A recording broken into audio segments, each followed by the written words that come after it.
What's up, guys? I know it has been a while since I uploaded a video. I looked and it was like 22 days ago.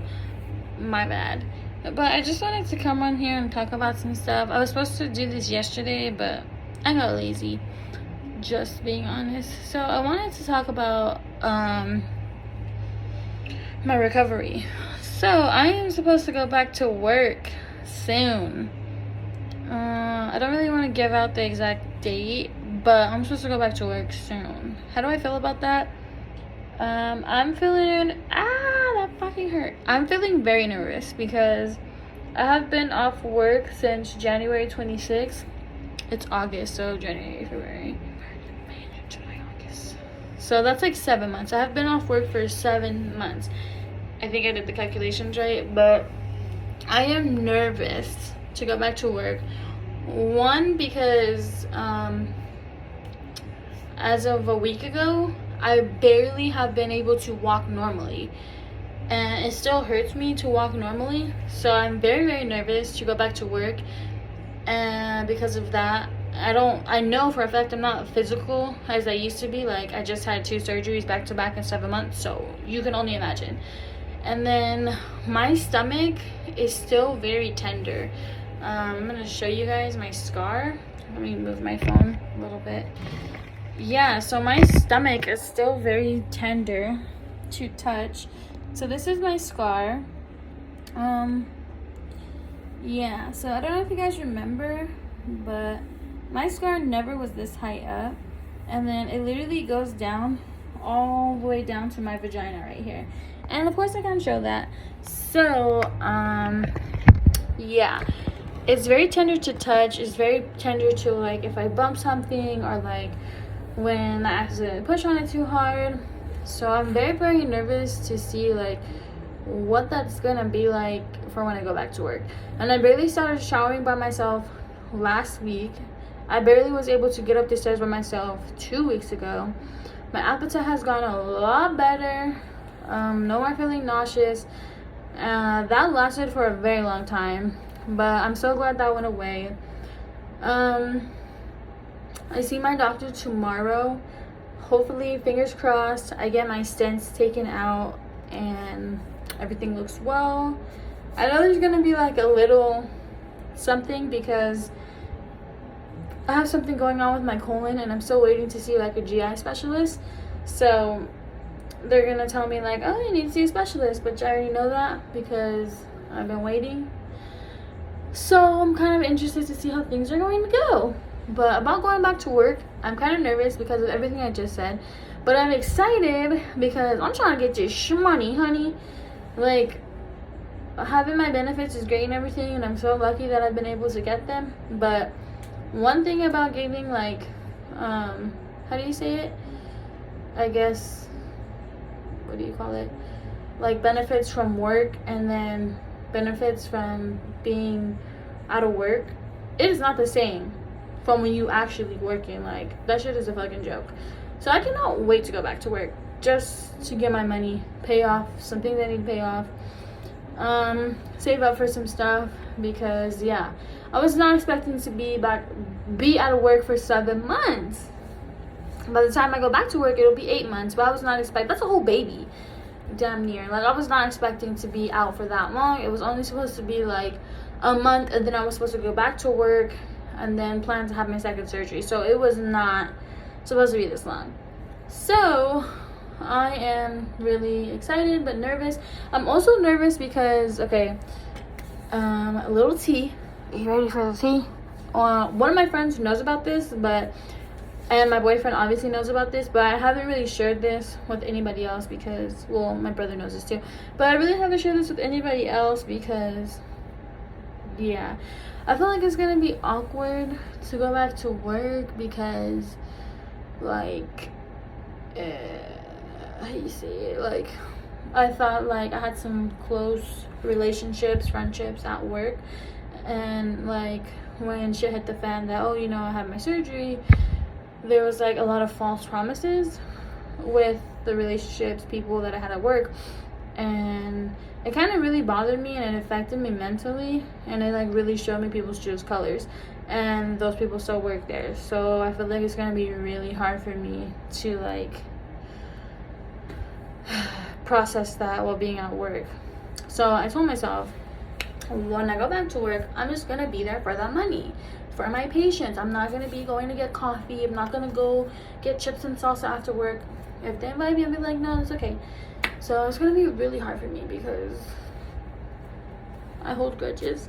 So that part is gonna be hard because y'all said you were gonna be there for me. You fucking weren't. You fucking just weren't there for me. So that part's gonna be really hard, but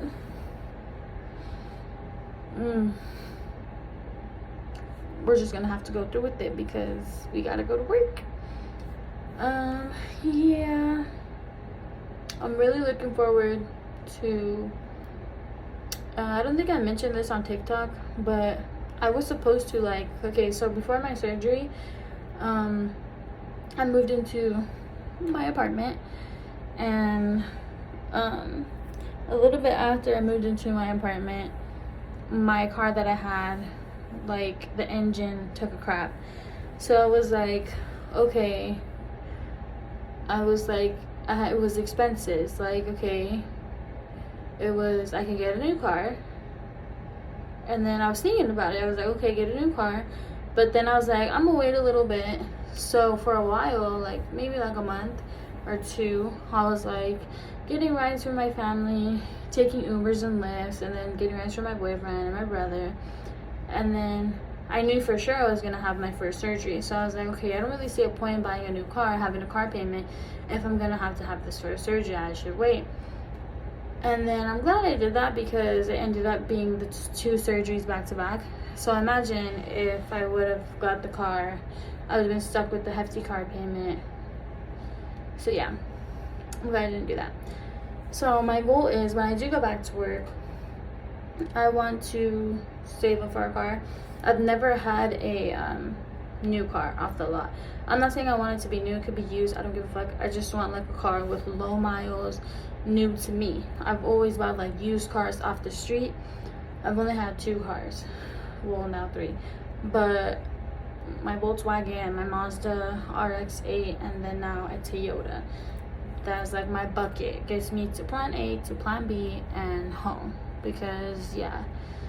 So that is my long-term goal, was like to get a car, like a good car. I'm 25. I feel like I deserve to get a fucking good car. If I have to have a car payment, I have to suck it all up. So yeah. And then while I was off work, I managed to pay off my school, both schools. So that's very good, because I was going to like have them pause my payments until I went back to work, but something told me, no, Shay, just go ahead and just keep paying it. And I didn't think I was close to paying it off. So yeah, I'm like, round of applause, baby, make that ass clap. So I'm proud about that. And then one thing I really want to do is go to Halloween Horror Nights with my brother, because we didn't go last year. Because why didn't we go last year? We had just moved into our apartment, so I really want to do that. Go to Halloween Horror Nights this year, and 17th door. That's like our annual tradition. And then I want to go to Disneyland with my boyfriend. So like, even though I didn't get to have like a good summer, these are things I want to do before the fucking year ends. I want to go to Disneyland with my boyfriend. And then, so my boyfriend bought me this ring for our 1-year anniversary. And due to my situation with my finances, I didn't know he was getting me this ring. But I would love to get him, it's a promise ring, but it's very nice. I love it. It's just beautiful. But I would love to get him a ring as well, promise ring. Not anything crazy, but something like nice, because I feel like he deserves one. Within these last 7 months of me being in and out the hospital, the surgeries, he has stood beside me. And he could have been like, fuck this, like, I don't need to deal with this. And like, he has really stood beside me. So I just want to, like, you know, show my appreciation. And he was very understanding. Like, when he got me this ring, it made me sad because, like, I knew, like, fuck, I did get him something, but it wasn't a ring because I could not afford that. And I told him, like, I really appreciate the ring. I would love to get you something like this, but I just cannot right now. And he understood. And once I go back to work, I plan to save some dollars so I can get him a little promise ring too. But what was I gonna say? Thought I saw a bird. Yeah. And then when we go to Disneyland, I would like to pay for it because, like, I just want to treat him, and I've shown my appreciation to him for being such a good man throughout these 7 months.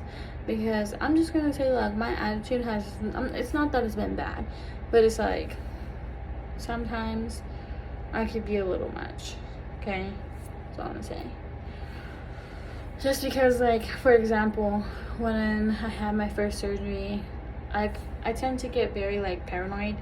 So if, like, something is out of the ordinary, I get very paranoid and delusional, and I'm like, oh my god, something's wrong, like, I need to go to the hospital. So that's how it was after the first and second surgery. So I need a lot of reassurance. So yeah, but, and I just appreciate him for helping me. Like, he was my nurse, okay, for the first surgery and the second. He was my nurse 24/7. And I just want to appreciate him. But yeah, I'm very interested to see how going back to work is going to be for me. And once I feel more comfortable physically, I'm going to fucking go to the gym, lose this gut. We're gonna lose this gut. We're gonna lose this muffin top. Oh, my pillows are gonna fall. We're gonna lose this muffin top. And then, hold on, let me move my phone over here so you guys can see my belly.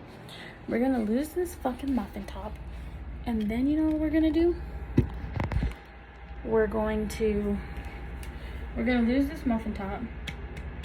And then, ow, that kind of hurt. We're gonna lose this muffin top. And then, I really want to build up my endurance to hiking again. I miss hiking. I miss it. So I really want to build up my endurance to hiking. I can barely climb up the fucking stairs to my apartment, and I'm already like so I don't know how that's gonna play out. But yeah, totally random, but I'm almost done with this book. It's called okay, perfect, I can sit down. It's called The Silent Patient. Y'all need to go read this book, okay? This book, like, has me hooked. I have been procrastinating finishing it because my new book won't get here till Monday. So I have, like, literally, like, 5 chapters left. But this book is, like, so good. So my next book is going to be The Cotton Candy Massacre. This girl I follow on TikTok was talking about it, and it just really caught my interest. And the book that I am going to read next, I'm not sure. Oh, you stupid hair. Oh my gosh, stupid hair. So yeah. And, like, another thing too, totally random, when I do go back to work and I start getting my coins up, I'm remodeling my room. So this whole room is gonna look different. I plan on doing it sunflower theme, so, like, just totally gonna be different. I'll probably do, like, a TikTok video about it, but I just want the whole room to be different. That's why I haven't, like, I took, like, all my decorations off the wall, because I was just like, it's so childish of me. Like, I'm 25, those gotta come off. It's just so childish. That's how I felt. That's how I was feeling. Even this is childish of me. Like, grow up. But my grandpa bought this for me, so it's not childish. He bought it for me. I probably won't ever throw it away. That's the kind of person that I am. Like, if somebody gives me something, I won't ever throw it away. Like, I don't know. But yeah, I'll probably do another update. This little thing, I'll probably do another update in, like, a week or 2. But yeah, that's all I have now. Peace out, guys. Don't forget to subscribe to my YouTube channel.